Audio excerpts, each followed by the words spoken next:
지금까지 라디오는 남아 있습니다. 팟캐스트라는 형태로 발전이 돼가지고요. 지금은 많은 사람들이 팟캐스트를 항상 듣고 다니죠. 오히려 예전보다 사람들이 더 많은 라디오를 듣고 있는 것 같아요. 뮤직비디오가 나올 때는 그냥 귀로만 듣던 노래가 아니라 이제는 눈으로 영상을 보면서 뮤직비디오를 보게 되었습니다. 그래서 음악을 듣기보다는 보는 것을 사람들이 더 좋아할 것이다 이렇게 생각을 했어요. 그런데 뮤직비디오보다 오로지 듣기만 하는 CD나 MP3 음원 판매가 예전보다 훨씬 더 많이 늘었습니다. 사람들이 보는 것을 선호하지만 듣는 것 역시 나름대로 고유한 영역이 있어서 결코 없어지지 않았던 것이죠. 오늘은 이 듣는다는 것에 대해서 우리가 함께 생각을 해보려고 합니다. 솔로몬이 예루살렘 성전을 건축하고 난 다음에 1000번제를 드리죠. 하나님께서 솔로몬에게 찾아오십니다. 내가 너에게 무엇을 줄까? 라고 물어보십니다. 우리가 다 알고 있는 내용이죠. 무엇을 구했습니까? 흔히 지혜를 구했다고 생각하는데 성경은 약간 다른 단어를 사용을 합니다. 열왕기상 3장 9절을 보면 누가 이 많은 백성을 재판할 수 있사오리까? 듣는 마음을 종에게 주사 주의 백성을 재판하여 선악을 분별하게 하옵소서. 솔로몬이 하나님께 무엇을 구했냐면 듣는 마음을 종에게 주십시오 라고 간구를 했습니다. 구체적으로는 듣는 마음을 달라고 했어요. 그런데 하나님께서 지금 솔로몬이 듣는 마음을 주십시오라고 얘기한 것을 그것이 지혜다라고 이렇게 말씀을 하십니다. 바로 뒤에 나오는데요. 열왕기상 3장 11절에 이에 하나님이 그에게 이르시되 내가 이것을 구하도다. 자기를 위하여 장수를 구하지 아니하며 부도 구하지 아니하며 자기 원수의 생명도 멸하기를 구하지 아니하고 오직 송사를 듣고 분별하는 지혜를 구하였으니 내가 내 말대로 하여 내게 지혜롭고 총명한 마음을 주노라. 하나님께서 듣는 마음을 주신다고 그러지 않으시고 지혜롭고 총명한 마음을 주겠다라고 하시면서 지혜를 주신 겁니다. 그래서 우리가 다 아는 것처럼 솔로몬은 하나님께 지혜를 받았다 이렇게 알고 있는 거예요. 하나님께서 구체적으로 이 듣는 마음이라는 것을 해석해 주시는데요. 듣고 이해하고 깊이 생각해서 사리를 분별하는 능력, 그것이 지혜다 풀어서 말씀하십니다. 하나님께서 솔로몬의 요청대로 지혜롭고 총명한 마음을 주십니다. 이 12절에 나와 있는 하나님께서 내가 너에게 지혜롭고 총명한 마음을 주겠다라고 하는데 이건 약간 좀 단어가 다른 단어예요. 우리가 흔히 말하는 지혜라는 단어가 아니라요. 이 지혜롭고 총명하다의 이 지혜롭다는 말은 기술 혹은 방법을 의미합니다. 저희 학교에 쭝 아저씨가 있는데 안쭝이라고 있어요. 맥가이버예요. 학교에 뭐가 필요합니다 이렇게 하면 뚝딱뚝딱 만들어가지고 금세 이렇게 갖다 줘요. 너무너무 잘 만들어요. 책장이 필요합니다 그러면 책장 착착착 해가지고 뚝딱뚝딱 만들어서 진짜 눈에도 보기에 근사한 책장을 딱 만들어 놓습니다. 마음속에 있는 것을 실현해내는 기술, 이것을 지혜라고 얘기합니다. 하나님께서 지혜롭고 총명한 마음을 주셨다고 하는데 이 총명하다는 것은 다른 사람의 말을 듣고 이해하는 분별력을 말하는 거예요. 그러니까 하나님께서 솔로몬에게 네가 구한 것은 듣는 마음인데 내가 너에게 지혜롭고 총명한 마음을 주겠다 하셨어요. 근데 그것은 무엇이냐면 구체적으로 들을 수 있는 기술을 말하는 것입니다. 아저씨가 그것을 내가 뭘 만들어야지 하면 그 만들 수 있는 기술이 있는 것처럼 내가 들어야지 라고 하면 어떻게 사람들의 말을 들을 것인가 라고 하는 듣는 방법을 말하는 것이죠. 그리고 총명한 마음, 듣고 그것을 분별하고 깊이 생각해서 판단할 수 있는 능력을 주겠다라는 것입니다.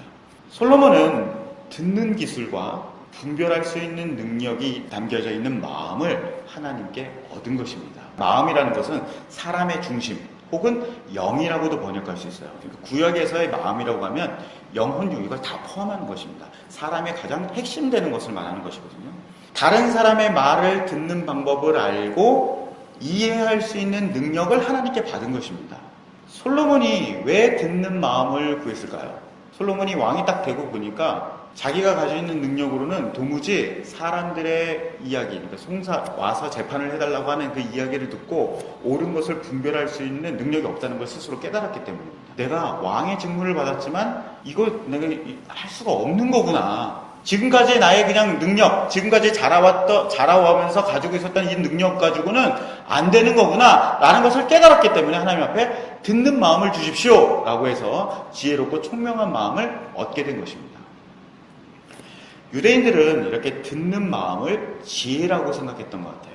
그런데 왜 듣는 것과 지혜를 연결시켰을까요? 보는 것은 지혜랑 상관이 없는 걸까요? 혹은 냄새 맡는 것은, 만지는 것은 지혜랑 관련이 없는 걸까요? 왜 유독 듣는 것이라는 것과 이 지혜라는 것을 연결시켰는지 한번 생각을 해보려고 합니다. 사람은요, 약 80%의 정보를 눈으로 얻습니다. 우리가 뭔가 깨닫고 판단하기 위해서는 대부분 다 눈을 사용한단 말이에요. 모든 사람들이 다 눈으로 보고서 판단하는 것을 다 능력으로 가지고 있어요. 이건 누가 특별히 가르쳐주지 않아도 80%의 능력이기 때문에 대부분 사람들이 그냥 살면서 자라면서 그냥 자연스럽게 얻게 되는 능력이라는 거예요. 세상에 살고 있는 대부분의 사람들은 다 무엇으로 판단하냐면 눈으로 판단합니다. 눈으로 보는 것이 일반적인 사람들의 마음과 능력이라고 할 수 있습니다.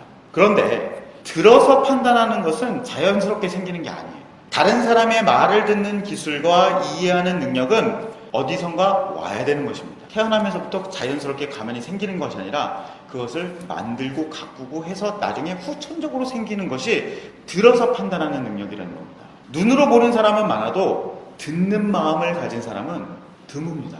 듣는 마음은 하나님께 은혜를 받은 소수의 사람만 가지고 있는 특징인 거예요.